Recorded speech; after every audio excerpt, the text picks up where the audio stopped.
सरकार यदि वर्ग संघर्ष बढ़ाकर महिला और पुरुष को दो वर्गों में खड़ा करके दोनों के बीच में अविश्वास पैदा करना चाहती है और टकराव पैदा कराना चाहती है, तो सरकार हमारी बात क्यों मानेगी?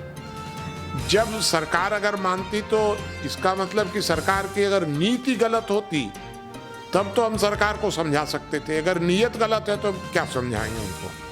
तो महिला और पुरुष के बीच में वर्ग संघर्ष पैदा करना उनका उद्देश्य है। जब कोई व्यक्ति, महिला भी एक व्यक्ति है, जब किसी ऑर्गेनाइजेशन, किसी संगठन का सदस्य बनता है तो उस संगठन में उसके उस संबंध के सारे अधिकार समर्पित हो जाते हैं। उसकी स्वतंत्रता उस विषय पर नहीं रहती है। परिवार एक संगठन है और बाकी जो संगठन हैं, जितने भी संगठन हैं, वे वर्ग के रूप में हैं। परिवार एक वर्ग नहीं है।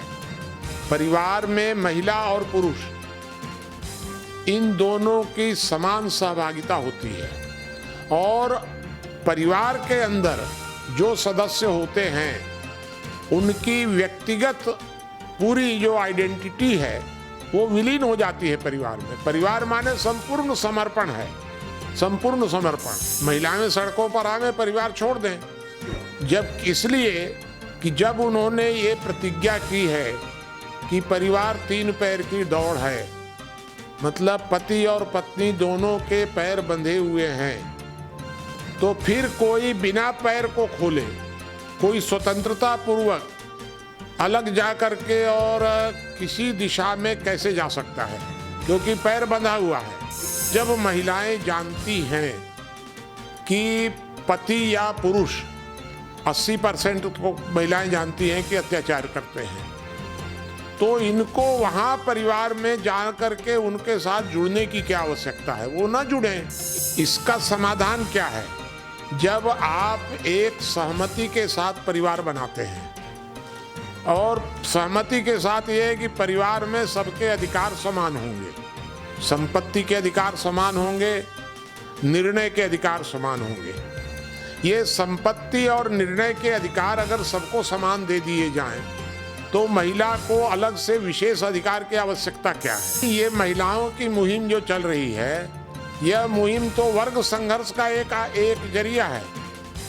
पति और पत्नी के बीच अगर अविश्वास की दीवार खड़ी हो जाएगी तो आपके बच्चे पैदा होने में दिक्कत आएगी, लालन पालन में दिक्कत आएगी, भविष्य में समाज का स्वरूप क्या होगा? तो महिला सशक्तिकरण का नारा यह परिवार तोड़ने वाला नारा है और इससे परिवार टूटेंगे।